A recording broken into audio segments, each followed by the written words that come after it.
Eu quero santidade, graça sem fim. Se fez o menor, morreste na cruz.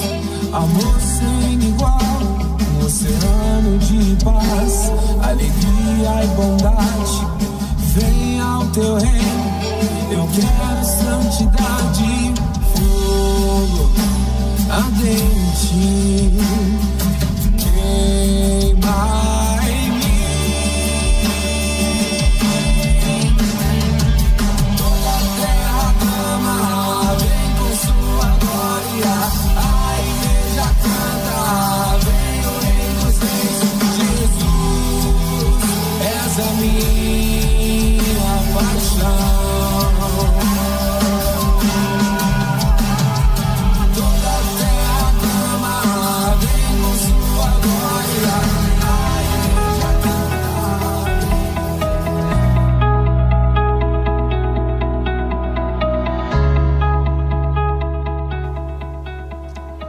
Muito bom dia, São Paulo, muito bom dia, Brasil, muito bom dia para você, conectado além das fronteiras no programa nosso de cada dia, o Manhã Mandaqui.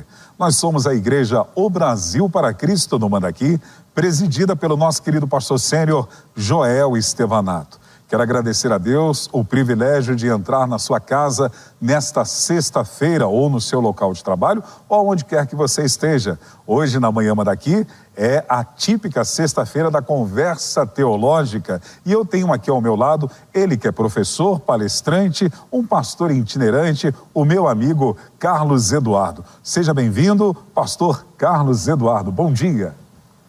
Amém, bom dia, pastor Vanderlei, um prazer estar com você aqui nessa programação, transmitindo para os irmãos em seus lares, em seus trabalhos, onde estão nos assistindo e pedindo a Deus que essa mensagem seja edificante para a sua vida. Amém. Como foi a sua semana? Tudo bem, meu amigo? Graças a Deus, uma semana abençoada, bastante correria com o aniversário do meu filho mais novo, João Marco, completou 7 anos. E também participando de atividades da igreja, mas tudo edificação, tudo bênção, graças a Deus. Eu já fico contando os minutos para chegar logo à sexta-feira para aprender contigo, viu? É muito bom esse papo Igualmente. Que nós temos tido aqui a respeito de cristologia, a importância dessa matéria, a importância de conhecermos a vida e a obra de Jesus.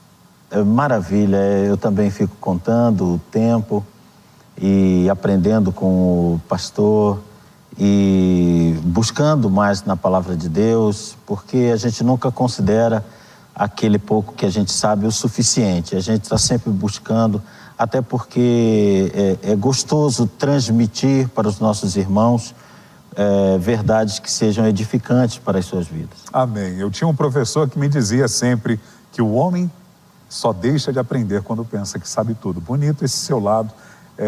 Humildade sua, né? Porque eu, na verdade, sou aluno aqui, você é o mestre.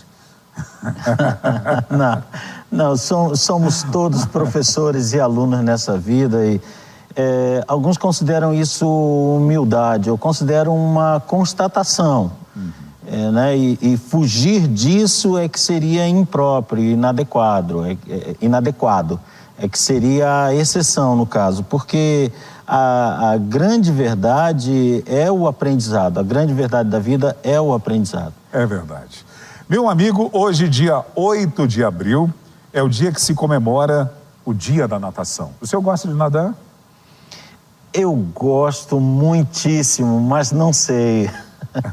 Eu sou um martelo sem cabo. Eu tinha um amigo que ele dizia que ele nadava tão bem igual um prego. Sou eu. Então hoje, dia 8 de abril, é o Dia da Natação. Hoje também se comemora o Dia Nacional do Correio, a importância do Correio. Quero que Deus abençoe, peço a Deus que Ele esteja abençoando a todos os funcionários do Correio. Nós Amém. Dependemos tanto desse serviço, né? Verdade. O Correio é um serviço de séculos, né? Eu não sei quando foi fundado o Correio. A dona Ângela, ela sabe tudo. Se eu perguntar aqui, se eu falar aqui, eu não sei quando foi a fundação do Correio, ela já vai achar. Perdão até, pastor Vanderlei, mas eu diria não séculos, mas milênios. Milênios, né? Sim, desde a antiguidade os Correios funcionavam, eles estão nas escrituras, sempre funcionaram. Bom, e muito bem. Amém. Hoje também é o Dia Nacional do Sistema em Braille, a importância disto também, né? E a todas as pessoas que atuam com a educação usando esse sistema, Deus abençoe, e é uma ferramenta para as pessoas que têm a sua deficiência visual. Amém. Então a importância disso. Hoje também é aniversário de fundação da cidade de Amparo, aqui no interior de São Paulo. A fundação foi no dia 8 de abril de 1829. Estão comemorando 193 anos. O senhor conhece a cidade de Amparo? Bênção, infelizmente ainda não. São Paulo é muito grande, né? Eu conheço 30 cidades, então não conheço nada. Entendi. O estado de São Paulo conheço pouco, até o próprio estado do Rio de Janeiro eu conheço pouco. Conheço mais a cidade do Rio de Janeiro e a região dos lagos. Né? O estado do Paraná eu já conheço muito bem. O estado do Paraná, bem legal mesmo. Hoje também é o aniversário de fundação da cidade de Cuiabá, no estado do Mato Grosso. A fundação foi no dia 8 de abril de 1719. Estão comemorando 303 anos. Hoje também aqui do ladinho de São Paulo, na região do ABC, é aniversário da cidade de Santo André. Santo André o senhor conhece, né? Um pouquinho. Um pouquinho, né? Um pouquinho. A minha filha, Kathleen, mora com seu esposo e seus 2 filhos lá. E indo vê-los, eu tenho conhecido um pouquinho melhor Santo André. Que bom. Estão comemorando 469 anos. Deus abençoe a todos os moradores dessas cidades que estão aniversariando no dia de hoje. Nós temos aniversariantes também aqui na nossa igreja local e na nossa regional e queremos expressar gratidão a Deus, ações de graças a Ele pela vida de cada um dos nossos irmãos que fazem aniversário no dia de hoje. Lá na nossa Igreja Brasil para Cristo de Vila Formosa, pastoreada pelo nosso querido pastor Vander, quem está fazendo aniversário no dia de hoje é o Isaac Canto Novaes. Parabéns para você, Isaac.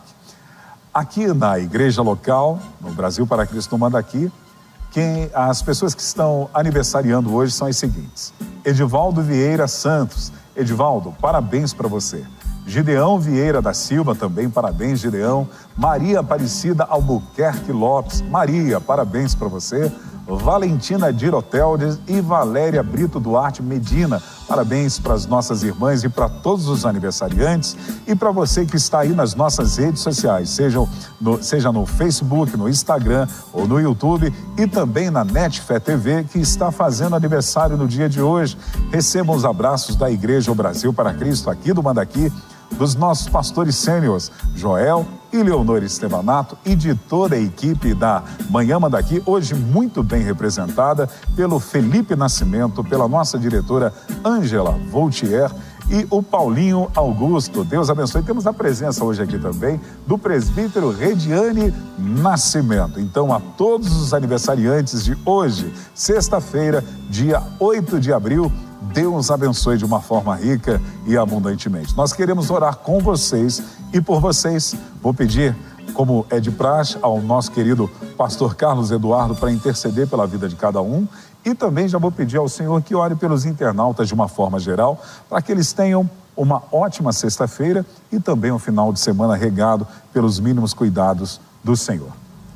Amém, amém. Vamos orar. Senhor Deus querido, Pai de nosso Senhor e Salvador Jesus Cristo, nós oramos a Ti, Senhor, esperando, Pai querido, contar com a unção do Teu Espírito Santo em nossa oração. Ele que nos assiste, Ele que clama, Senhor, por nós, Ele que clama em nosso lugar. Ó Deus amado, Tu és dono de todas as coisas. Aí estão estas vidas, Senhor, a quem Tu tens concedido mais um ano. Pedimos, Senhor, que seja, Pai querido, não apenas tempo, mas seja, Senhor, sim, um tempo de frutificação, de vitória, de crescimento, de apresentação, Senhor, da Tua bendita pessoa a essas vidas, Pai. Abençoa-os, Senhor, dá a eles, Senhor, visão, Senhor, do que Tu tens para as suas vidas. Dá, Senhor, Deus querido, saúde, felicidade, paz em seus corações. Ó Deus querido, e também, Senhor, por extensão às suas famílias, porque a felicidade da nossa família é a nossa felicidade, ó Deus. Abençoa-os, Senhor, em seus lares. Ó Deus querido, também Te rogamos por aquele que está assistindo a esse programa, Senhor, que a tua boa mão de graça e misericórdia esteja estendida sobre ele, que os seus ouvidos sejam abertos, que os seus olhos sejam abertos, que o seu coração seja inundado da tua paz, que haja inspiração do teu Espírito Santo sobre as suas vidas. Pai querido, também oramos, ó Pai, por aqueles que estão hospitalizados, estão enfermos e alguns até, Senhor, com um mau prognóstico médico, Pai. Ó Deus, Tu és o dono da vida, Tu és, Senhor, o Deus das causas, Senhor, sejam elas humanamente possíveis ou impossíveis, para Ti todas as causas são possíveis. Ó Pai, entra com misericórdia, ouve a oração daquele que está aflito aos Teus pés, dá uma palavra, Senhor, de vitória. Nós Te pedimos, nós Te agradecemos confiadamente, em nome do Teu Filho Jesus. Amém e amém, Senhor. Amém, glória a Deus. Deus abençoe a cada um dos nossos aniversariantes e a cada um dos nossos internautas. A Ângela está nos dando a informação que pedimos. A origem dos Correios no Brasil foi no dia 25 de janeiro de 1663, mas como o nosso querido professor Carlos Eduardo, pastor amado, já nos orientou, é uma instituição já de milênios, né? Sim. Que bom. Para você que faz aniversário, então, no dia de hoje, parabéns para você, nesta data querida, muitas felicidades, muitos anos de vida. Quero incentivar a você a deixar o seu like, compartilhar a nossa programação e marcar pessoas que você deseja edificar através do bate-papo que faz com o pastor Carlos Eduardo, com o pastor Carlos Eduardo aqui na manhã de hoje. Eu quero incentivar a você porque você sabe como estamos sendo agraciados e estamos aprendendo bastante a respeito desse assunto, né, meu querido precioso pastor, sobre cristologia. Nós já falamos sobre a divindade de Cristo, nós já falamos sobre a humanidade dele, mencionamos também a respeito da vida perfeita e irrepreensível que ele teve e também a obra tremenda e gloriosa que ele fez. Hoje nós vamos falar a respeito da sua morte, que ele morreu pelos nossos pecados. Então eu incentivo a você que deseja abençoar a vida de outras pessoas através da presença aqui e do ensinamento do pastor Carlos Eduardo. Faça isso, compartilhe, deixe seu like e divulgue a nossa programação. Nós vamos ao intervalo, daqui a pouquinho voltamos. Eis-me aqui, prostrado aos teus pés, já tirei o meu orgulho e que nada me afaste de ti.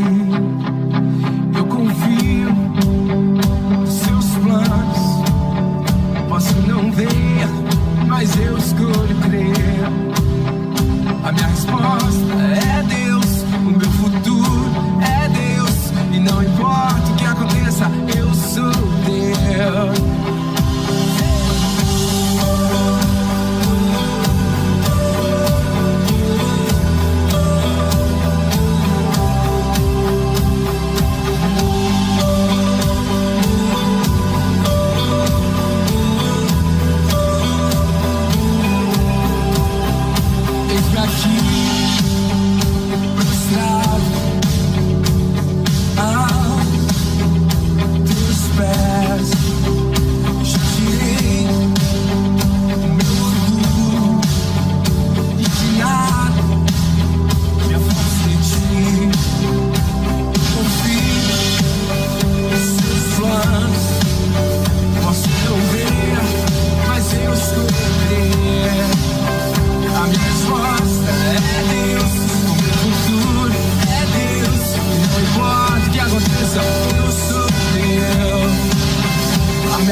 Descobri o que devo ser, e o meu coração é teu, Os meus sonhos são teus e pra sempre eu sou de Deus.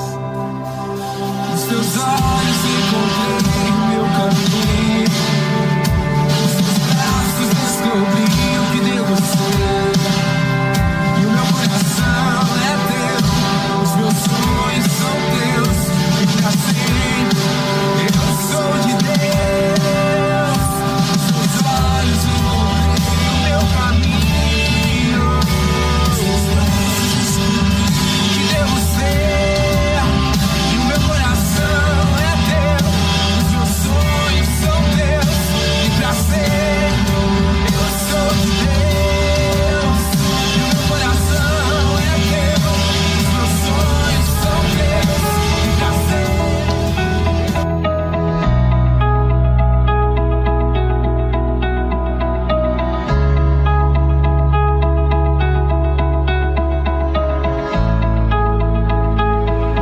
Tá bom. É muito bom tê-los conosco aqui na Manhã Manda Aqui. Quero pedir que Deus abençoe você que está aí na Netfé. É tão bom ter a sua companhia. Você também que está nas nossas redes sociais, divulgue a nossa programação. Às sextas-feiras nós estamos aqui com o pastor Carlos Eduardo, conversando a respeito de assuntos teológicos. A matéria que estamos estudando é Cristologia e costumamos dizer que ela é a espinha dorsal da teologia sistemática. É isso Com mesmo? certeza, com certeza. Ah, que bom. Hoje nós vamos falar a respeito de que Cristo morreu pelos nossos pecados. Pastor Carlos Eduardo, vou logo de cara perguntando, por que Cristo teve que morrer pelos nossos pecados? A questão da morte, a questão do pecado, são questões bastante complexas. Para explicarmos por que ele teve que morrer, penso que primeiro precisamos dar um passo atrás e explicar por que nós tivemos que morrer. Nós fomos criados por Deus à imagem e semelhança do Senhor e estávamos representados em Adão e Eva. E Deus deu uma ordem clara a Adão com uma consequência clara. Então, a desobediência daquela ordem teve um aviso prévio, claro, de que traria como consequência a morte. Primeiramente, a morte física e, em decorrência disso, a morte espiritual. Uma vez que, tendo sido expulso da presença do Senhor, o homem não pôde, por providência de Deus, comer da árvore da vida, ou seja, receber a vida eterna. Então é claro que, nesse sentido, a morte física representa, por extensão, a morte espiritual. Ou, como muitos teólogos têm se colocado, ao contrário também faz sentido. A morte espiritual acaba conduzindo o corpo à morte física. Mas o homem está debaixo dessa sentença de morte. E o homem não tinha meios, não tinha condições de saldar a dívida que o reconduzisse à presença de Deus e ao favor de Deus para a concessão da vida eterna. Porque esta dívida de desobediência que Adão assumiu, ela se passou aos seus descendentes, no que é conhecido como o pecado original, e nessa índole que ele passa aos seus descendentes de não resistência ao pecado, de impossibilidade de resistência ao pecado. Então, o homem, sendo tentado, cai. O homem, sendo tentado pela sua própria concupiscência, pelo seu próprio desejo, ou pela insídia, pela argumentação de Satanás, ele acaba caindo. Então, como pagar esta dívida? Então, aprove a Deus, é desígnio de Deus, e nós nos apossamos disso pela fé, porque muitas coisas da soteriologia, ela só pode ser abraçada pela fé, a razão não alcança, e nós temos fé naquilo que a palavra de Deus nos apresenta. Aprove a Deus que seu Filho, eternamente gerado, Jesus Cristo, se fizesse carne, assumisse integralmente a humanidade, a materialidade do homem, e partisse para agora o segundo desafio de obediência, no qual Adão, no primeiro desafio, não passou. E isso que eu estou falando, de certa forma, vai seguindo um trilho dentro, né? Os irmãos que conhecem a Escritura percebem que eu estou tentando resumir dentro de um trilho do Velho, mas principalmente do Novo Testamento. Então, o teste em que o primeiro homem fracassou é oferecido agora ao segundo homem, o teste de obediência, e ele é aprovado em todas as coisas.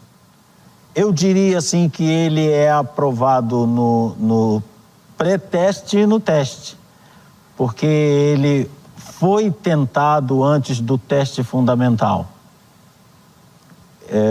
E ele foi aprovado.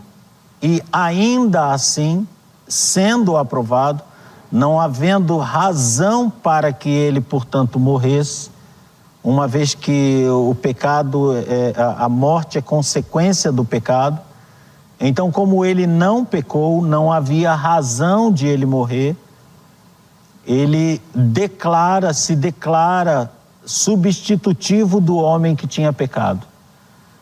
Ele se apresenta em substituição de cumprimento da sentença, de anulação da consequência, de ponte do abismo que se pusera entre Deus, entre o homem e Deus, e se oferece ao Pai, dizendo: eu, que feito homem não pequei, os substituo quanto à culpa, quanto à maldição, quanto à consequência e quanto à morte. Glória a Deus. Faço isso no lugar deles, para que agora tu, quando olhares para eles, enxergues sobre eles aquela cobertura que tu colocaste lá no jardim do Éden quando os despediste. Tu os cobriste lá de forma física. E eu me coloco agora de forma espiritual para que quando tu olhes para eles, me enxergue neles. Glória a Deus. Isso que o senhor está falando, nós podemos constatar na segunda carta do apóstolo Paulo à igreja em Corinto, na Grécia, no capítulo 5, no versículo 21, que vai falar exatamente sobre isso que o senhor está dizendo, e também alicerçar no contexto daquilo que falamos anteriormente no programa passado, que ele não teve pecado. Aquele que não conheceu o pecado, sim, o fez pecado por nós, para que nele fôssemos feitos justiça de Deus. Isso é muito forte e lindo, né? Isso é maravilhoso. Eu peço até, se o pastor me perdoa, se a Ângela puder colocar para nós, Gálatas 3:13. Creio que é este versículo, eu estou com ele na cabeça, penso que é este. Cristo nos resgatou da maldição da lei, fazendo-se maldição por nós. Olha aí. Porque está escrito: maldito todo aquele que for pendurado no madeiro. Então, a somatória dessas duas passagens é poderosa demais, é gloriosa demais. Porque eu tentei fazer, com muitas falhas, um resumo do ocorrido. mas 2 versículos fizeram um melhor resumo que o que eu fiz. Maravilhoso, pastor, maravilhoso. Agora, uma pergunta geralmente que surge no coração dos alunos e estudiosos de teologia, principalmente no aspecto de cristologia. O Antigo Testamento, a partir de Moisés, começa a legislar a lei, o pacto mosaico. Dentro da lei, estabelece regulamentos. Porém, a lei por si só, segundo o apóstolo Paulo e seus ensinamentos, ela não era capaz de justificar. Ora, se ela não é capaz de justificar, eu não fui justificado. Ainda que eu tenha feito atos de obras proféticos, de um sacrifício, de uma transferência de pecado pela mão do sacerdote, para que eu pudesse ter uma cobertura do pecado. Mas se eu não fui justificado, as pessoas que estavam antes da manifestação messiânica, essas pessoas foram salvas ou elas aguardaram a revelação do Filho de Deus para que posteriormente Jesus pregasse a esses e se revelassem a eles como Filho de Deus a fim de que eles pudessem ser salvos? Sim, quando o pastor deve estar se referindo à sua descida ao Hades. É quando Jesus vai e prega aos espíritos em prisão. Penso que o pastor está se referindo a essa passagem. Não somente a isso, que fala dentro do contexto das pessoas que eram da geração de Noé, dentro disso, também creio dessa forma, mas de uma forma geral, as pessoas que estiveram debaixo da lei, porque se a lei fosse capaz de salvar, isso são dúvidas que eu estou passando para o senhor, como um aluno passa para a gente no dia a dia numa sala de aula. Se a lei fosse capaz de resolver os problemas dos homens, ela resolveria, visto que o sacrifício para a compra da humanidade que tinha sido vendida pelo erro de Adão a Satanás, teria que ser de uma pessoa e não de um animal perfeito. Ora, se não houve uma pessoa sacrificada perfeita, Jesus Cristo, então não teria como ser salvos, estarem no céu. Eles só passam a estar no céu, até porque quando João vai se referir a Jesus como filho, ele chama de único e não primogênito. Só após a manifestação, a ressurreição, exaltação de Jesus, que esse sangue é derramado para redimir e salvar a humanidade, que lá Paulo vai fazer menção, não mais de único para primogênito. Então, a lei por si só, ela não era capaz de justificar e salvar o ser humano. Por isso a necessidade do sacrifício perfeito, para que esse sacrifício perfeito fosse capaz de salvar a humanidade. É uma pergunta que eu estou fazendo para o senhor. Sim, é uma pergunta difícil, é uma pergunta de prova. Não. Nós colocamos isso. Naquele resumo que eu procurei fazer, eu coloquei o homem debaixo de Adão, numa condição de ter recebido originalmente a condição de pecador e também de ser suscetível ao pecado, né? Dar ouvidos ao pecado ou de um clamor interno, de uma concupiscência, um desejo pecaminoso, ou de insídia, de insinuação, de apresentação de Satanás, certo, que é aquilo debaixo de que todos nós estamos. Então, nunca foi diferente, nem depois de Cristo. Eu estou apenas colocando a condição do homem. Mesmo depois do Senhor Jesus, do ministério dele, da sua morte e ressurreição, nós continuamos na mesma condição inicial quanto ao pecado.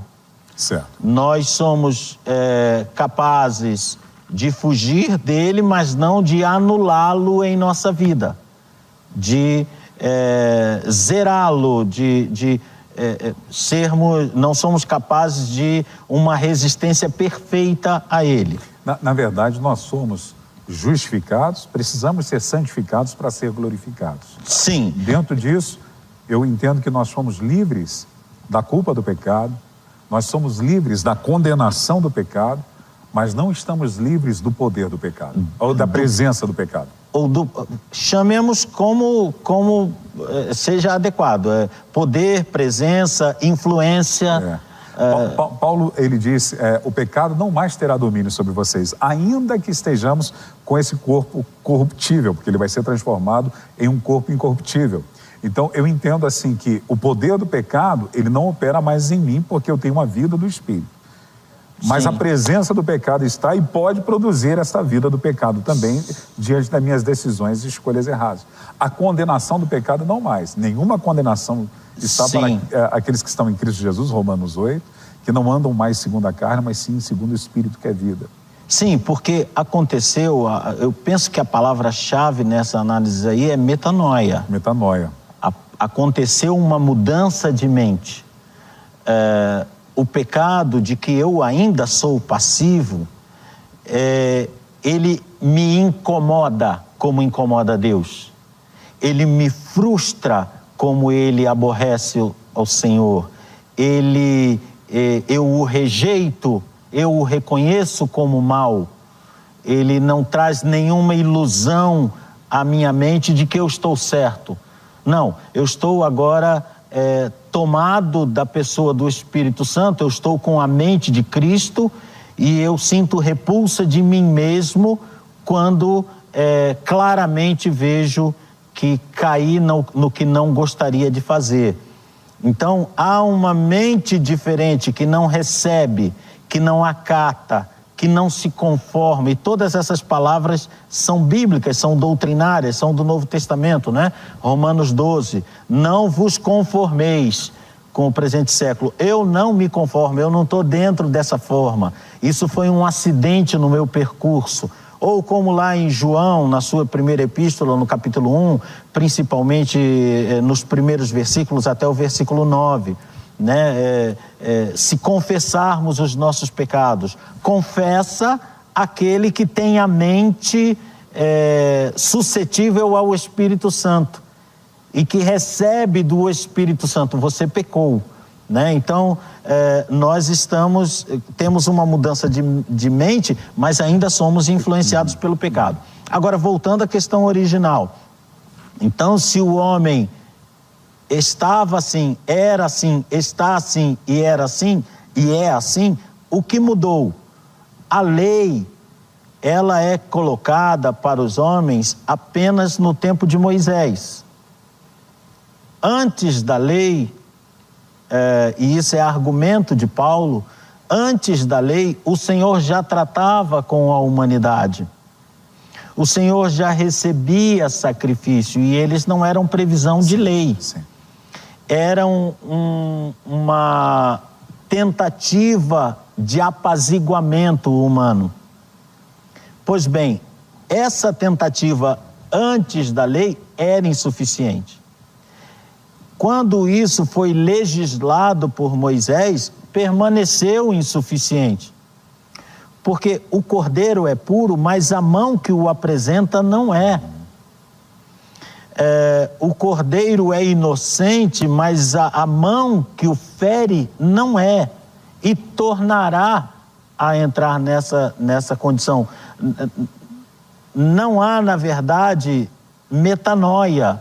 Não há uma transformação tão profunda quanto a que Cristo trouxe pela fé e pela presença do Espírito Santo que Ele nos enviou. Então, agora há uma verdadeira transformação de mente. Então, como poderia a lei salvar? Quem a pratica não está isento, não tem a prerrogativa para apresentar-se. E é até curioso, o sumo sacerdote no Yom Kippur, ele apresentava, e ainda se espera em Israel que apresente, o cordeiro pelo pecado. E ele tinha que, antes de apresentar pelos outros, apresentar por si uma clara demonstração de que não havia um homem digno de comparecer diante de Deus. É verdade. Na verdade, a Ângela vai me ajudar, porque eu acho que eu fiz uma anotação errada, mas eu acho que é Romanos capítulo 3, versículo 10. Se não for, corrija para mim, dona Ângela, por favor, que Paulo, quando ele diz à igreja em Roma, ele citando não só os homens do tempo dele, mas de todas as eras, diz que não há um justo Nenhum sequer. Sim. Posteriormente, em Romanos capítulo 5, versículo 23, ele vai dizer também que todos pecaram. 5 a 6, 23. Obrigado, Anjo. Ela me deu a correção, só que eu me atrapalhei aqui. Romanos capítulo 6, versículo 23 diz: porque o salário do pecado é a morte. Ainda que Cristo não tenha pecado, ele teve que pagar esse salário do pecado. Sim. Mas o dom gratuito de Deus é a vida eterna por Cristo Jesus. Então nós vemos duas realidades. A primeira, não há um justo nenhum sequer de todos os tempos. E todos pecaram, e já nascemos em pecado. Davi, quando ele está salmodiando, acho que é o Salmo de número 10, ele fala que em pecado me concebeu minha mãe. Então ele já tinha essa consciência da herança adâmica, que vinha transmitida como uma pandemia, epidemia. Salmo 51 apresenta isso. Salmo 51, exatamente, obrigado. Quando ele está dizendo que em pecado ele foi concebido. Então, todos os homens pecaram. Não há ninguém na terra, nem antes de Cristo, nem depois dele, que seria suficiente, capaz de resolver o problema da humanidade, a não ser o próprio Cristo. Salmo 51, versículo 5. Obrigado, Ângela. Eis que em iniquidade fui formado e em pecado me concebeu minha mãe. Sim, então o homem depende de alguém que o justifique. Por isso a necessidade da morte de Jesus. Por isso, se Jesus é quem justifica, a pergunta de Paulo faz sentido. A pergunta do Novo Testamento faz sentido. Por acaso a lei justifica? Não, ela aponta. Você pecou. Então o homem corria em busca de aplacamento com a apresentação de um cordeiro. Mas o que estava ali em evidência aos olhos de Deus não era o ato, era o sentimento, era o interior. Não era a exteriorização, era a interiorização. Como se dava essa apresentação do cordeiro? A lei me disse que eu sou pecador. Senhor, eu não gostaria de ser pecador. Eu não aceito que seja pecador, mas eu estou dominado pelo pecado. E a lei que tu estabeleceste, eu percebo agora que ela me aponta o pecado, mas ela em nenhum artigo, em nenhuma das suas partes me diz, assim estarás justificado. Senhor, eu estou te apresentando esse cordeiro, conforme está na tua lei, esperando que a tua misericórdia e não este meu ato me aceite, aplaque a tua ira. Dentro disso, Jesus ele morreu para satisfazer a justiça de Deus e aplacar a ira dele? Sim, eu creio que a oferta desse cordeiro, dessa ovelha ou desse cordeiro, conforme o sacrifício que está previsto no Pentateuco, em Levítico. Então, a oferta não é aquilo para que os olhos do Senhor atentam. Os olhos do Senhor atentam para a inclinação do coração. Então, de certo modo, as pessoas que apresentavam esse sacrifício, elas estavam apresentando uma fé embrionária ainda de que haveria um cordeiro que, afinal, aplacasse realmente a ira de Deus. A pergunta de Abraão, onde está o cordeiro de Deus, é respondida posteriormente por João Batista. Eis aí o cordeiro de Deus. Eis o cordeiro de Deus. O homem, ele vivia uma angústia muito grande, porque aquilo que ele apresentava, Deus, o cordeiro que ele apresentava, não satisfazia sua própria angústia de ser dominado pelo pecado. Então, a grande bênção que o nosso Senhor e Salvador Jesus Cristo trouxe, ela tem esse triplo significado. Número 1, eu sou o sacrifício verdadeiro, perfeito. Número 2, eu te tirei de dominação. Então, antes de mim, havia dominação do pecado. Eu vim trazer a libertação da dominação. Você agora me pertence. Você pertencia ao pecado para servir o pecado. Você pertencia à carne para servir a carne. Lutava ingloriamente contra isso. Então, eu paguei os teus pecados cometidos.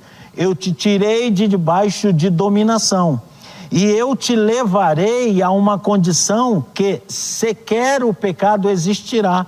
Momento em que a lei que eu trouxe deixará de ter qualquer necessidade. Porque os corações serão, com a glorificação do ser humano, os corações estarão perfeitos diante de Deus. Assim como Ele é, o veremos. O veremos e seremos. Porque agora nós somos capazes de resistir ao pecado. Mas então nós seremos incapazes de ser atingidos pelo pecado. O pecado, até porque ele não terá existência nesse novo mundo que Deus cria, que está previsto na palavra de Deus. Então, é um mundo sem pecado. Então, Jesus Cristo traz estas 3 grandes boas novas. Uma, morri pelos pecados cometidos. Livro da dominação de pecado. Né? E dentro desse segundo prisma, estabeleço com você um relacionamento de perdão para os pecados cometidos. E te conduzirei a uma condição em que pecado não haverá. E sua consciência será uma consciência plena de glória. Glória a Deus. O salmista Davi, ele compõe o Salmo 22, que entre tantos salmos, eu acredito que é um salmo que mais aponta para o sofrimento e morte de Jesus. É um salmo que foi composto, eu acredito, escrito aproximadamente, acho que 1000 anos antes de Cristo. Sim, 1000 anos. Olha quanto tempo, hein, dona Ângela Boutier? 1000 anos aproximadamente antes de Cristo. E tem detalhes específicos no Salmo 22 que vão exatamente se cumprir em Jesus. E eu gostaria de colocar alguns textos para que a gente pudesse comentar. Pode ser, pastor Sim, Carlos pode Eduardo? ser. Então, pode Salmo de número 22, eu vou ler na versão Nova Almeida atualizada. O versículo de número 1, vamos lá, o versículo de número 1, ele vai se cumprir em Mateus capítulo 27, versículo 46 e Marcos 15, 34. Olha só que interessante, Salmos, o Salmo de Davi, ele diz: Deus meu, por que me desamparaste? Porque se acham longe da minha salvação as palavras do meu gemido. Então, a parte A, ele fala isso na cruz, exatamente no momento de sofrimento. Mateus capítulo 27, versículo 46, vai mostrar esse momento de sofrimento que a Ângela vai colocar para você aí. Olha só, por volta das 3 horas da tarde, Jesus clamou em alta voz, dizendo: Eli, Eli, lema sabachthani. É assim que se pronuncia, né? Sabachthani. Isso quer dizer: Deus meu, por que me desamparaste? Exatamente aquilo que o salmista tinha expressado. O Salmo de número capítulo 22, o versículo 7 e 8, vão descrever o quê? Que vão ridicularizar. Salmo de número 22, versículo 7. Vamos ler o que lá está escrito. Todos que me veem zombam de mim, fazem caretas e balançam a cabeça dizendo... Aí vai dizer as coisas que vão ridicularizar. Já em Mateus capítulo de número 27...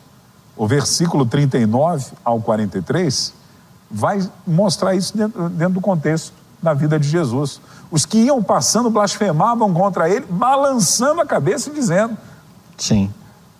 Ei, você que destrói o santuário em 3 dias e o reedifica, salva a si mesmo. Se você é filho de Deus, desça desta cruz. Ridicularizando o próprio Jesus. De igual modo, os principais sacerdotes com os escribas e anciãos zombam aí, iam dizendo e caçoando e soltando insultos contra Jesus. O verso 16 do Salmo de número 22 diz que, assim como Zacarias também profetizou sobre isso, que iria transpassar das mãos e dos pés dele. Isso se cumpre também. Cães me cercam, um bando de malfeitores me rodeiam, transpassaram-me as mãos e os pés. João capítulo 20, versículo 25 a 27. Então os outros discípulos disseram a Tomé: Vimos o Senhor, mas ele respondeu: se eu não vir o sinal dos pregos nas mãos, que foram transpassados na mão dele, ali não puser o dedo e não puser a minha mão no lado dele, de modo nenhum acreditarei. Passado 8 dias, os discípulos de Jesus estavam outra vez reunidos e Tomé estava com eles.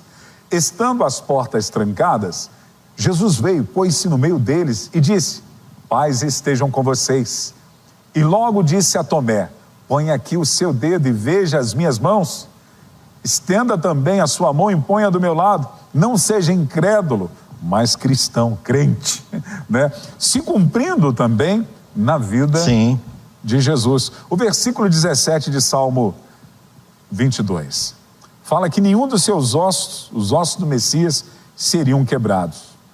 Posso contar todos os meus ossos. Os meus inimigos estão olhando para mim e me encaram. Já em João capítulo 19, no versículo 32 a seguir, vai mostrar isso. O Evangelho de João capítulo 19, versículo 32 diz: os soldados quebraram as pernas dos homens que tinham sido crucificados com Jesus, primeiro de um, depois do outro. Quando, porém, chegaram a Jesus, vendo que já estava morto, não lhe quebraram as pernas. 30. Mas um dos soldados lhe abriu o lado com uma lança e logo saiu sangue e água. Pode continuar. Aquele que viu isso dá testemunho, o testemunho dele é verdadeiro. E ele sabe que diz a verdade, para que também vocês creiam. Versículo 36. E isto aconteceu para que se cumprisse a escritura do salmista Davi 1000 anos antes: nenhum dos seus ossos será quebrado. Também o Salmo 22, no versículo 18, vai falar sobre os soldados sorteando as vestes de Cristo. O capítulo 22, versículo 18 diz: repartem entre si as minhas roupas e sobre a minha túnica lançam sorte. Mateus capítulo 27, versículo 35, vai falar, se cumprindo na vida do sofrimento e morte de Jesus. Depois de crucificarem, repartiram entre si as roupas dele, tirando sorte. E assim sucessivamente, pastor Carlos Eduardo. Não tem como negar que Cristo veio para morrer, para ser sacrificado. Ninguém matou Jesus, ele espontaneamente se ofereceu para morrer pelas nossas vidas. Sim, e o Salmo 22, que é um dos 5 salmos que messiânicos apresentam, sendo messiânicos, mas ao mesmo tempo apresentam o sofrimento do Messias, ele é um salmo, este é um dos salmos mais incontestáveis da palavra de Deus. Muitos judeus e os adversários do Senhor Jesus e dos cristãos dizem que quando Jesus afirma: Deus meu, por que me desamparaste? Ele estava propositadamente, ainda no momento da morte, procurando atrair para a sua pessoa as Escrituras, e dizem essas pessoas: isso não é profecia, porque é ele que está repetindo de propósito o Salmo. E uma vez que uma pessoa me apresentou isso, eu fiz questão de abrir o Salmo 22 e disse para ele: olha, vamos fazer assim, você está afirmando que Jesus propositadamente citou o Salmo 22 e que isso não é profecia, uma vez que é ele que está recorrendo àquele texto. Ele falou: eu falei: então, abrimos o Salmo 22 e você vai me dizendo tudo o mais que ele provocou. Então eu comecei a ler o Salmo 22 e disse: olha, eu sou verme de homem, a repetição de Isaías 53, eu sou desprezado. Foi ele que provocou, se colocou naquela situação? Não. Enfim, tudo isso que o pastor colocou, né? Eles zombam de mim, eles balançam a cabeça. Ele lá da cruz falou: gente, por favor, balance a cabeça aí para eu poder me encaixar no salmo. Ele foi cercado por touros de Bazã. Foi ele que contratou o Império Romano para estar ali, cercando ele com lanças e com escudos, com espadas. Enfim, eu fui lendo o Salmo 22 e ele falou: para. E eu falei: como você está vendo, nós temos aqui uma vintena, nós temos 20 circunstâncias em que Jesus se encaixa. E você quer dizer para mim que ele quis produzir profecia aqui com uma frase? E as outras 19 a gente fica como? Ele falou, não, de fato, porque são todas circunstâncias alheias à intervenção de Jesus. Sim.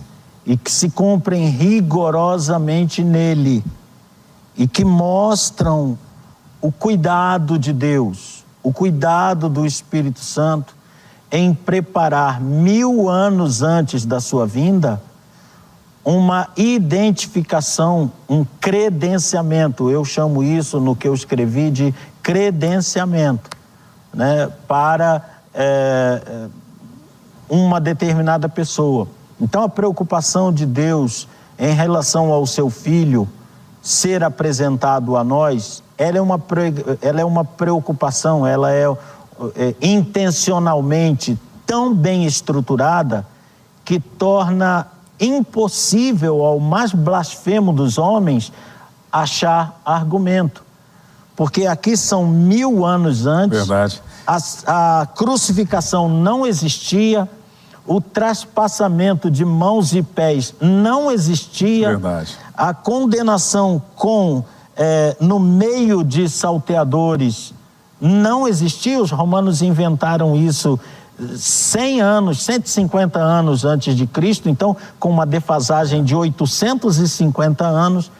Então é Deus mostrando o seu Filho até mesmo no momento da morte. E além disso, além da profecia ou das profecias dos salmistas, nós temos também as profecias dos profetas maiores e menores, mas entre eles Isaías, Sim. que foi considerado um profeta messiânico Sim. também. Eu vou ler as profecias de Isaías e gostaria que o senhor lesse os cumprimentos dela. Sim. Eu quero pedir para a Ângela colocar para a gente Isaías capítulo 50, versículo 6, e posteriormente o cumprimento em Mateus capítulo 26, versículo 67 e 68. Então Isaías capítulo 50, versículo 6 vai dizer o seguinte: ofereci as costas aos que me batiam e o rosto aos que me arrancavam a barba. Não escondi o rosto dos que me afrontavam e cuspiam em mim. Então, uma profecia 740 anos antes do Messias. Olha o cumprimento agora em Mateus capítulo 26, versículo 67 e o 68. Pastor Carlos Eduardo. Então, alguns cuspiram no rosto de Jesus e bateram nele, e outros o esbofeteavam, dizendo: profetize para nós, ó Cristo. Quem foi que bateu em você? Tá aí. Nós temos Isaías 53. Isaías 53 vai mostrar exatamente o sofrimento messiânico que Sim. ele teria que enfrentar em relação... São tantas profecias que estão centradas em toda a vida e a obra de Jesus. Voltando na questão do porquê Jesus teve que morrer. Nós temos tempo ainda, dona Ângela? Temos? Ok. Então, Jesus ele tem que morrer, pelo que o Senhor nos informou, que o homem, através do pecado de Adão, e posteriormente, até nos dias atuais, o homem ofendeu a santidade de Deus e provocou a sua ira. Então, a morte de Jesus, nós chamamos isso de propiciatória. Ela foi propiciatória. Ela é específica para satisfazer a justiça de Deus e aplacar a ira. Está correto? Sim, e ela tem a figura, como nós já conversamos há programas atrás, na Arca da Aliança, que traz dentro de si a lei condena, mas sobre a arca há um aparato chamado de propiciatório, que são querubins que a Escritura nos traz como aqueles que assistem perante o trono de Deus, e eles estão assistindo simbolicamente o derramar de sangue naquele lugar sobre a arca. Então isso nos leva lá no Novo Testamento à interpretação maravilhosa de Tiago, que é: a misericórdia prevalece do juízo. Então a misericórdia de Deus está onde? No sangue de Cristo derramado, propiciando, fazendo propiciação. O que é propiciar, né, para ajudar os nossos ouvintes, as pessoas que estão nos acompanhando? É tornar agradável, tornar receptível, aplacar. Alguém está irado comigo e eu digo, não, venha, vamos conversar. O Eduardo, ele fez isto, mas eu conversei com ele. Ele, diante do que eu apresentei, ele disse: eu não tenho como comparecer à presença desse senhor a quem devo. E eu disse a ele: mas eu vou com você à presença dele. Eu vou dizer a ele que se agrade de você, que te receba, que ouça o que você tem a dizer. Mas eu não sou digno nem de falar. Eduardo, você não é digno, mas não estamos tratando disso. Eu vou fazer essa propiciação, essa aproximação. Então, venha comigo e eu vou apresentá-lo para que você possa livremente dizer: Senhor, reconheço a minha dívida. E eu digo a ele ainda: e isso vai acabar aí, Senhor Jesus? E ele diz: não, em seguida do que você disser, eu vou repetir a frase que já falei por você na cruz do Calvário: meu Pai, está paga a dívida dele. Que legal. A Ângela está colocando a imagem da Arca da Aliança. Sim, ali entre os dois querubins, né? Nós aí não temos nessa figura, mas havia um artefato abaulado em que se derramava, se espargia o sangue. Ou seja, o sangue cobre a lei. O sangue cobre a transgressão. A lei está dentro da arca, mas o sangue está sobre a arca. O Deus que habita entre os querubins, assim ele é descrito no Antigo Testamento, o Deus que habita entre os querubins faz valer a sua lei, mas faz valer o sangue sobre a lei. O sangue é mais importante que a lei. E que privilégio, né, meu amigo pastor Carlos Eduardo? Pensar e imaginar. Eu gosto muito de usar uma frase aqui que já virou memes aí entre o pessoal: você não é pouca coisa não. Saber que hoje nós nos tornamos santuário, a morada de Deus, nós somos a arca da nova aliança, pois carregamos a presença de Deus. E o sangue dele está espargido sobre nós. Verdade. Pastor Carlos Eduardo, me responda isso. A justiça de Deus, ela não significa, ou melhor, a morte de propiciação de Jesus não significa que a justiça de Deus foi eliminada, mas ela foi satisfeita, até porque a morte ainda opera na vida do homem. É correto isso? Sim, porque é até estranha a expressão eliminar a justiça de Deus. A justiça de Deus, ela se agrada do que é justo. Ela condena o que é injusto. E ela é aplacada pelo que é justo e faz valer sobre a injustiça a sua intervenção. Então, a justiça de Deus, desse modo, ela é plena. E é a única forma que temos mesmo de enxergar. Isso é muito coerente para nós. Fazemos o que é justo. Isso aí exalta a justiça de Deus. Isso glorifica a pessoa de Deus. Ele espera que nós, como justificados em Cristo, façamos o que é justo. Porque isso glorifica o nome dele que está posto sobre nós. Ele se ira contra o que é injusto. Ele não aceita o que é injusto, quanto menos daqueles que estão justificados. Porque se não soubéssemos a verdade e pecássemos, era uma circunstância, mas sabemos. Então, ele não tem o culpado por inocente. Ele permanece requerendo atos de justiça provenientes de corações justos, né? Ele não quer só o ato de justiça, ele quer isso como consequência de um coração justo.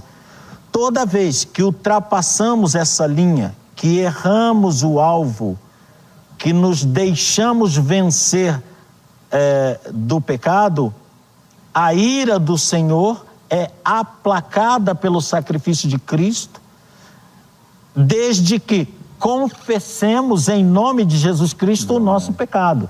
Senhor, não está passando isso aqui para mim como justiça, não. Foi injustiça, Senhor. Errei, Senhor, em nome de Jesus. Tenha misericórdia de mim. Então, o sangue de Jesus Cristo, diz João 1 João 1,9, nos purifica do pecado e nos traz ao Deus justo, à presença do Deus justo, com a sua ira aplacada sobre aquele pecado eliminado da nossa vida, porque o confessamos. Mas então, Eduardo, isso significa uma vida inteira de confissão? Exatamente. Glória a Deus. Muito bom aprender com o senhor. Nós estamos aqui na Manhã Manda Aqui, conversa teológica, assunto sobre cristologia, hoje falando sobre o sofrimento e a morte de Cristo Jesus. Nós vamos ao intervalo agora e já voltamos já com mais bate-papo teológico.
Ele é a estrela da manhã e um dia vem pra me buscar. Ele era antes de tudo, tudo foi feito para ele.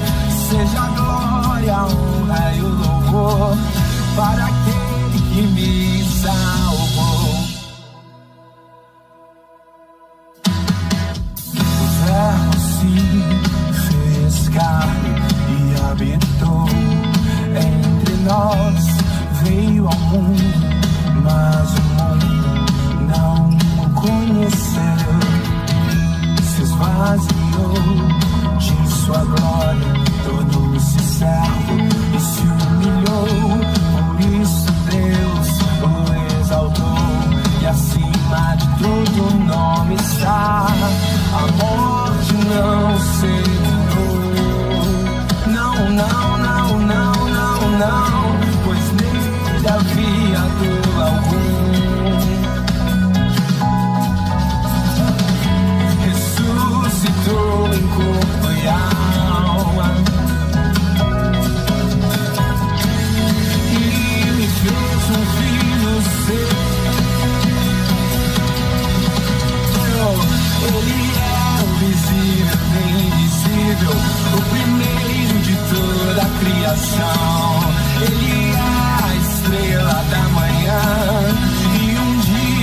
vem pra me buscar.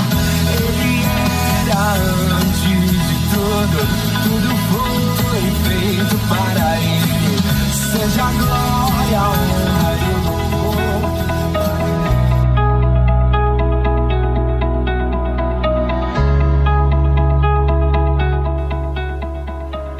Que bom, é muito bom aprender aqui com o pastor Carlos Eduardo. Eu já incentivo a você novamente, a você deixar o seu like, compartilhar a nossa programação e marcar pessoas que você deseja abençoar. Hoje é sexta-feira e por ser sexta-feira é dia do quê? Às 15 horas aqui na Manda Aqui Online, através das nossas redes sociais e também da Netfé TV, nós temos o programa Aliança de Amor, com o pastor Paixão e a Catinha Vitoriano. Pensa que programação boa demais da conta. Bênção. O senhor já assistiu alguma vez? Eu já assisti, é um dia que eu tenho, é um momento, aliás, que eu tenho outras atividades, mas já assisti. Ah, que bom. E já tive o privilégio de estar com eles pessoalmente. É um casal que tem autoridade. Verdade, verdade. Para ensinar o que ensina. Verdade. Tem toda a autoridade. E já, essa autoridade já começa pelo nome, né? É o pastor Paixão e a Catinha dele. É verdade. Às 20 horas nós temos a programação preciosa também, aqui na Manda Aqui Online, que é Conectados com a Palavra. O estudo bíblico dentro deste ano temático da nossa igreja local, vida frutífera é o que Deus tem para você. Acredite nisso. Então, a partir das 20 horas aqui na Manda Aqui Online, você terá esta programação especial de ensino e pregação da palavra, conectados com a palavra. Você será edificado também. Eu aqui com meu amigo pastor Carlos Eduardo, falando sobre cristologia, sobre o sofrimento e morte de Jesus.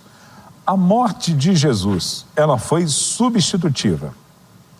Ela foi substitutiva por quê? Porque o homem estava condenado ao pecado? Sim, o homem, ele estava... Condenado eternamente à perdição? Sim, o homem estava condenado, isso está claro em alguns trechos das Escrituras. Especialmente no ato da condenação, que é Gênesis 3. Antes do senhor concluir, é justo dizer que foi uma troca do justo pelos injustos? Sim, foi só isso que aconteceu. Não corra risco de vida. Jesus elevou isso à potência máxima, né? Eu fico no lugar dessa pessoa para morrer. Eu vou morrer no lugar dessa pessoa. Eu vou substituir, não é propriamente a pessoa, é a morte dela. Eu vou morrer no lugar dela. Com a finalidade de que ela viva e ela alcance o sonho inicial que deveria ter morado no coração de todo homem e infelizmente não morou no coração de Adão, que é o comer da árvore da vida. Então a árvore da vida estava lá no local da sentença. Algumas pessoas perguntam o porquê Deus os tira do jardim. Era o perigo e a possibilidade de Adão e Eva imortalizarem o pecado, porque se eles comeram a árvore do conhecimento do bem e do mal, a proibição era específica sobre essa árvore. E tem a árvore da vida. A árvore da vida, se eles comem no estado que eles estavam, eles iriam imortalizar o pecado. Eu penso, pastor Vanderlei, só voltando um pouquinho à questão, que a narrativa é clara em Gênesis 2 de que no meio do jardim havia a árvore da vida. Ela é narrada com prioridade. Na Escritura, existe a questão da prioridade. O narrado primeiro é prioritário. Então, havia no Jardim do Éden a árvore da vida e a árvore da ciência do bem e do mal. Em nenhum momento havia uma proibição de se comer a árvore da vida, que era a prioridade. Sim, é uma questão de exegese. né? E exegese é uma matéria difícil.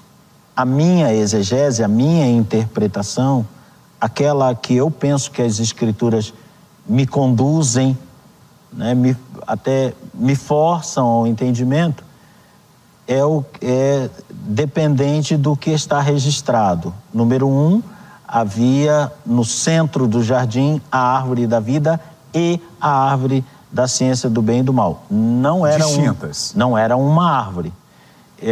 O E já nos dá a pista. São duas árvores distintas. O E nos dá a pista porque ele é uma conjunção aditiva.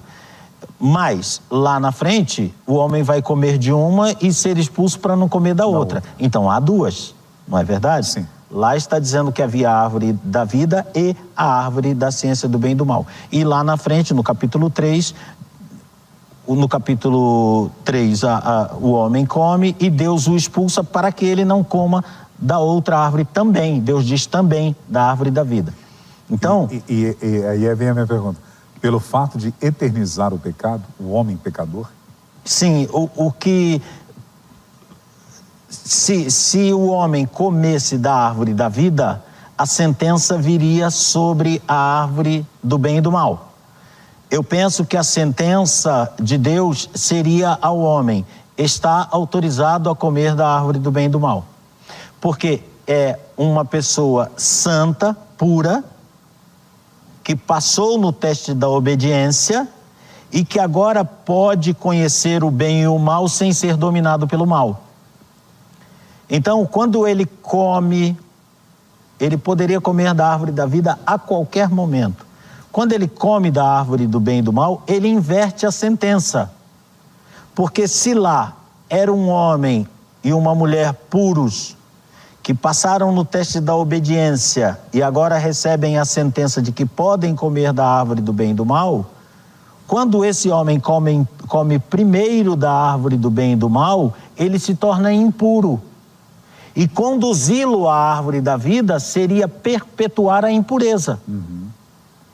Então Deus, sendo onisciente e, portanto, presciente, ele já tem uma providência tomada para o longo caminho que essa decisão do homem causou. Então vamos dizer que o homem estivesse, deixa eu ver, fica difícil para as pessoas terem perspectiva. O homem está aqui, a árvore da vida está aqui, a árvore do bem e do mal está bem na frente da árvore da vida, o homem está aqui. Um caminho curtíssimo era comer da árvore da vida, porque penso eu, entendo eu, faço essa leitura, essa exegese, de que Deus daria um brado de permissão. Quando o homem opta primeiro por essa aqui que estava tão perto, é vedado o seu caminho. E ao homem é dado um caminho gigantesco para percorrer, para chegar de novo nela. Então,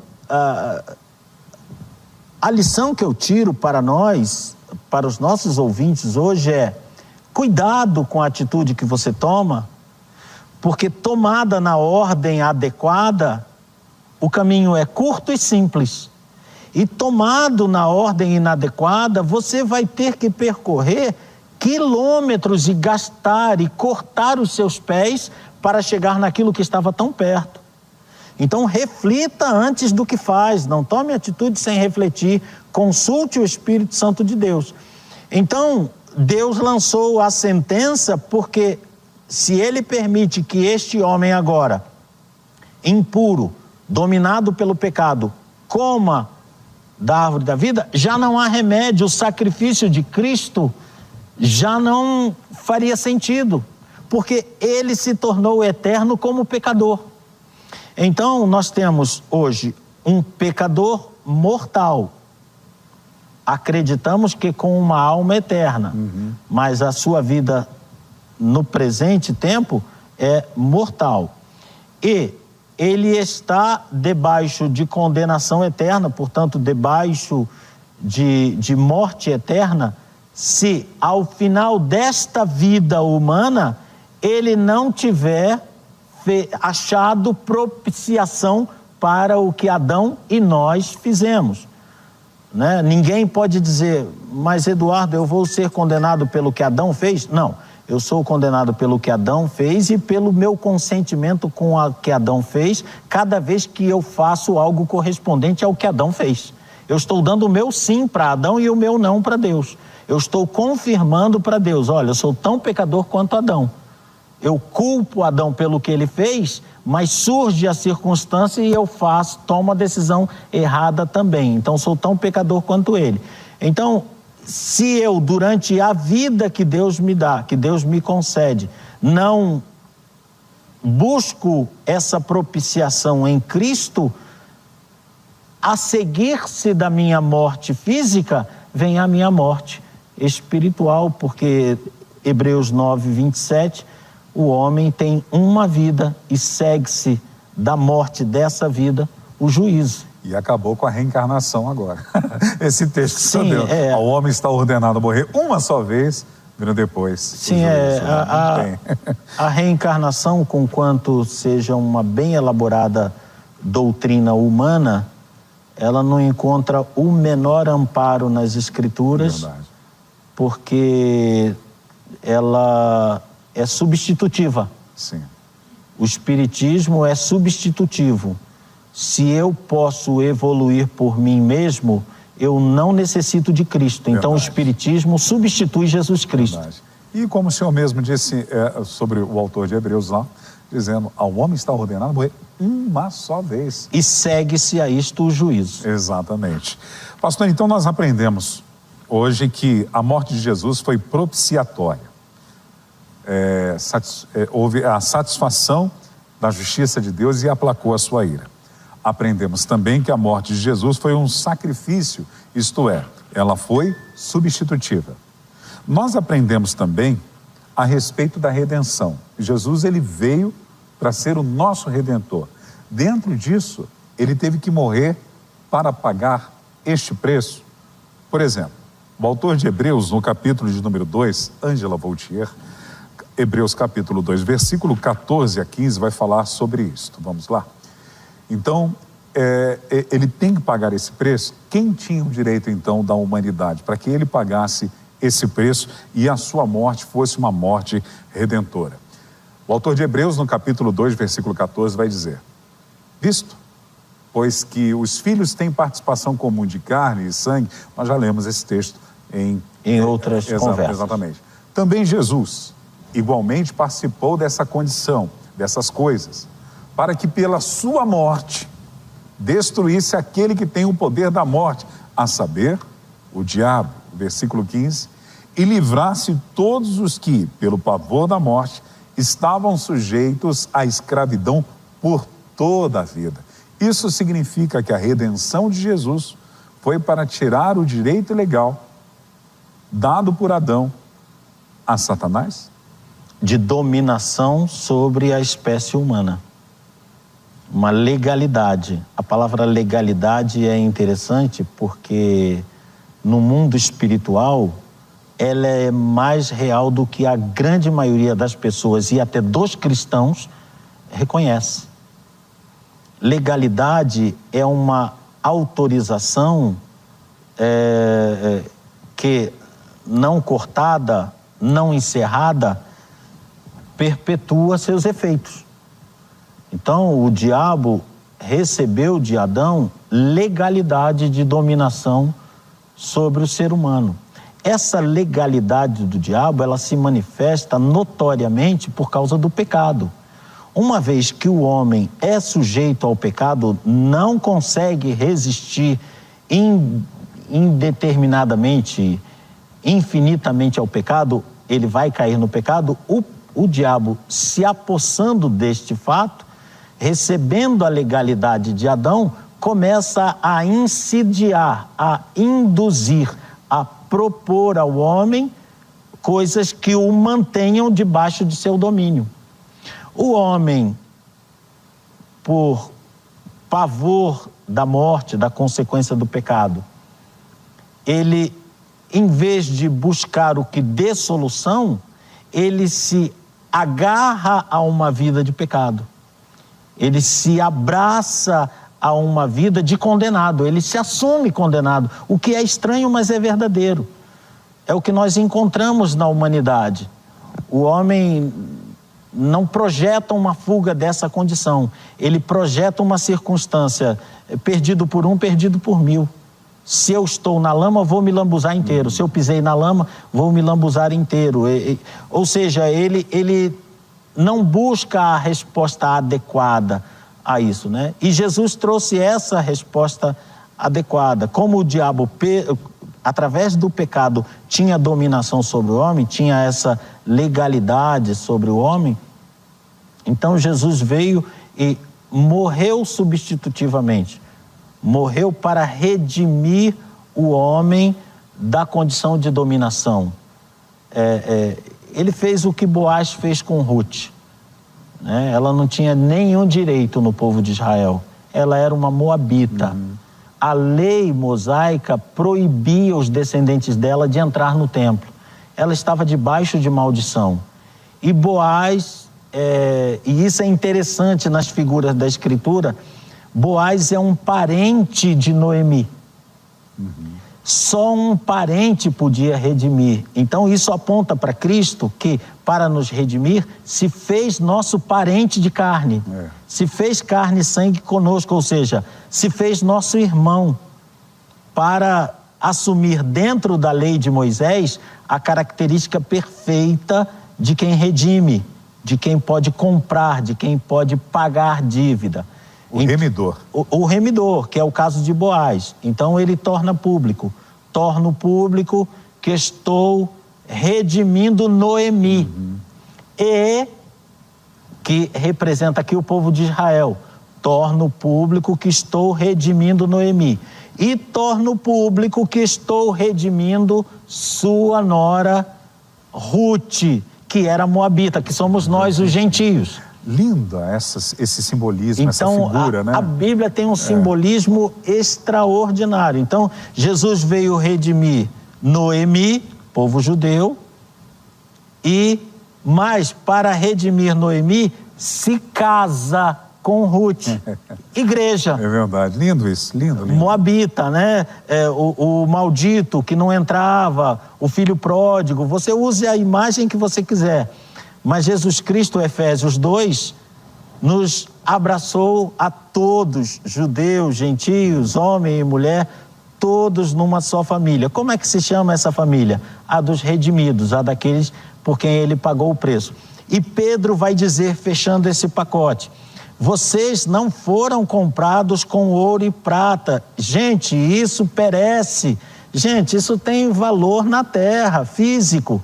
Ele nos comprou com o seu precioso sangue, sangue de um cordeiro imaculado. Glória a Deus. Então, a redenção dele é uma quebra de legalidade.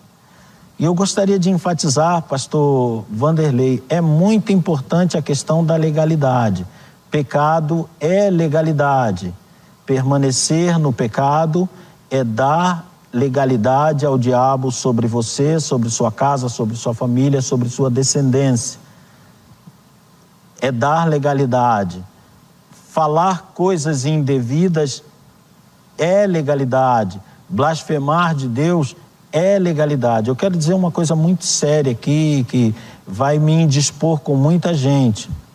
Há programas de televisão, e eu vou citar, paciência, vou me tornar talvez chato para muita gente. Há programas de televisão, como certos espetáculos de cantoras e cantores que estão por aí, há programas como o BBB, que estão dando legalidade dentro da tua casa. O diabo está com legalidade, você deu legalidade. Por quê? Porque estas coisas apresentam promiscuidade, apresentam baixarias, apresentam palavras torpes, blasfemas. E quando eu assisto e rio com aquilo e participo daquilo, eu estou caindo no Salmo 1. Eu estou entrando nos preceitos do Salmo 1. Eu ando no caminho do ímpio, eu me detenho no caminho dos pecadores, eu me assento na roda dos que escarnecem de Deus. Essas pessoas, elas blasfemam de Deus e elas estão dentro da minha casa. Jesus me redimiu, não era para eu estar aí mais. Eu estou redimido, dando legalidade para o diabo dentro da minha casa. Então, vamos refletir nessa questão da legalidade, porque Jesus Cristo quebrou a legalidade do diabo na nossa vida. Eu não preciso voltar lá,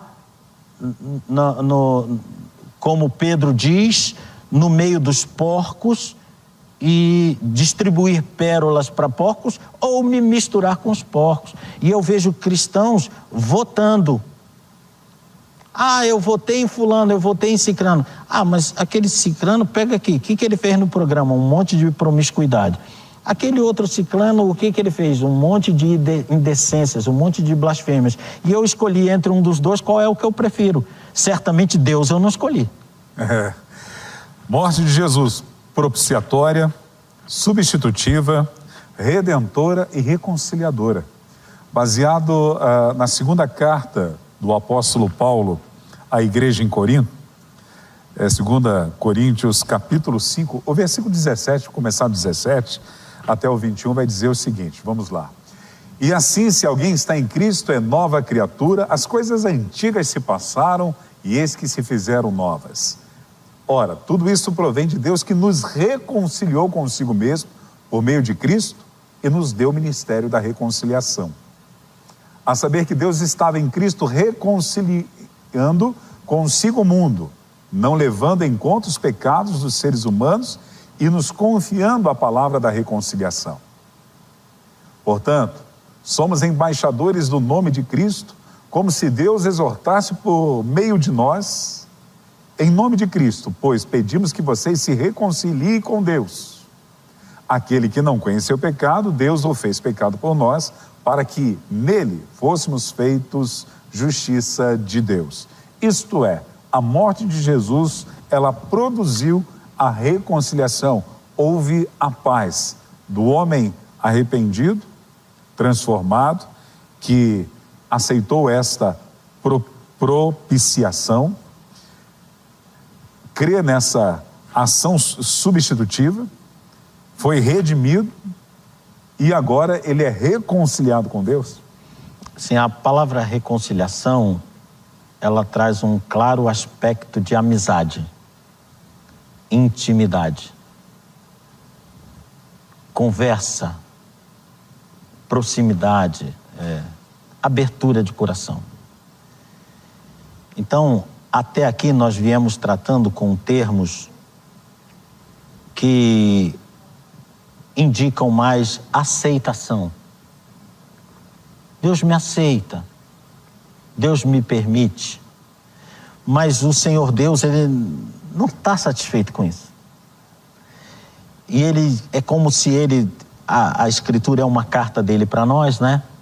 E é como se ele agora, chegando a essa parte da carta, ele diz assim: você pode estar pensando que eu sou aquele pai que te perdoou, filha que saiu de casa, filho que saiu de casa, te perdoou e falou assim: te recebo de volta, fica por aí, como Davi recebeu Absalão. Absalão, você pecou contra mim, vamos fazer assim? Eu te recebo de volta, fica lá trancado no seu quarto e não veja minha cara mais daqui até o dia da sua morte. E Deus escreveu uma carta dizendo para nós, fazendo assim, eu não te redimi para te trancar num quarto. Eu te redimi para te reconciliar, trazer a roda. Me sento aqui, no trono de poder, aí estão aqueles que participam do meu trono, aqui está o Cordeiro, aqui estão os serafins, aí estão os querubins, aí estão aqueles que eu elegi como emissários meus, aí estão vocês. É o que vai dizer o escritor aos Hebreus no capítulo 13 da sua carta. Olha, gente, Vocês não chegaram no monte que fumegava e só Moisés pôde subir e disse, vocês ficam aí embaixo, se vocês passarem da linha, Deus queima vocês. Não. Vocês chegaram à Assembleia dos Justificados, à comunidade dos santos, à reunião dos eleitos.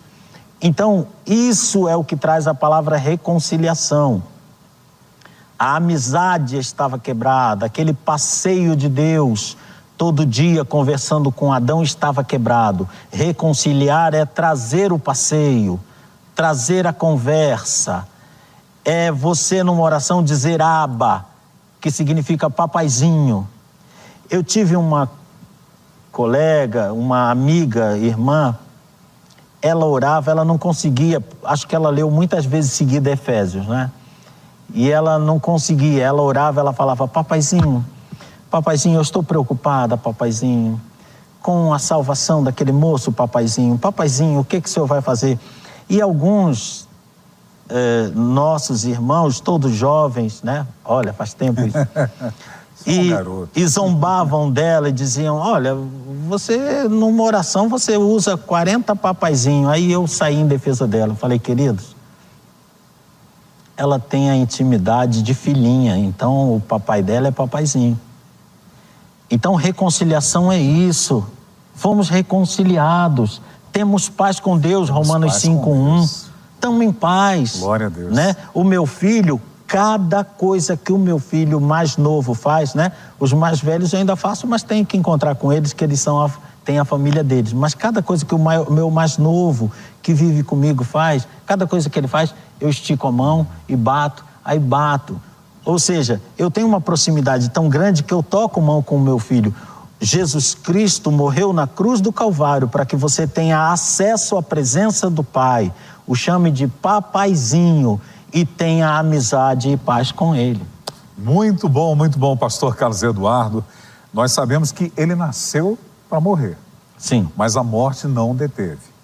E na semana que vem nós vamos falar a respeito de duas coisas importantíssimas dentro daquilo que ele fez. Ele ressuscitou e foi exaltado. A importância da sua ressurreição, ainda que tenha a significância da sua morte, a sua ressurreição é de suma importância e a sua exaltação. Na próxima semana eu quero convidar a você que está na Netfé TV e também nas nossas redes sociais para se preparar. Prepare seu caderninho para você anotar todos os aprendizados que você tem recebido com a instrumentalidade do nosso querido pastor Carlos Eduardo. E juntos aqui estamos para servir o corpo de Cristo. Nós estamos chegando ao fim da nossa programação. Mas desejamos a todos uma ótima sexta-feira, um excelente final de semana. Lembrando que no final de semana nós temos aqui 2 reuniões de Santa Ceia.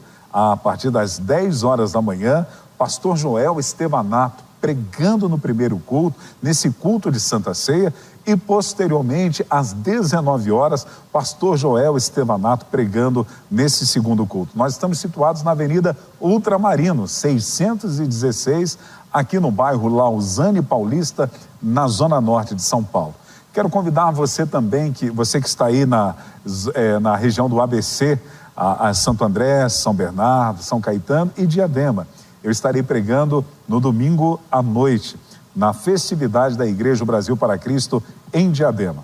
Eles estão comemorando 27 anos de igreja local. No sábado, dia 9, o pastor Ezequias, juntamente com parte do nosso Ministério de Louvor, vai estar participando, juntamente com esse pregador. Eu vou pedir a Ângela para me ajudar, por favor, o pastor Fabiano Gomes, que vai estar ministrando com a participação da Val Brasil e Meireles. Vai ser um tempo, conhece? Vai ser um tempo maravilhoso. Pastor Fabiano é bênção. É bênção, né? No domingo, eu estarei servindo ao corpo de Cristo, juntamente com o louvor do Luciano Clau, e eu estarei ministrando a palavra de Deus. Então, se você que está pertinho, Avenida Conceição, no centro de Diadema, 788, você é o convidado do pastor Elias e o meu convidado. Ficamos por aqui, meu pastor. Gratidão. Amém. Deus abençoe a todos vocês, internautas. A paz do Senhor. A paz do Senhor.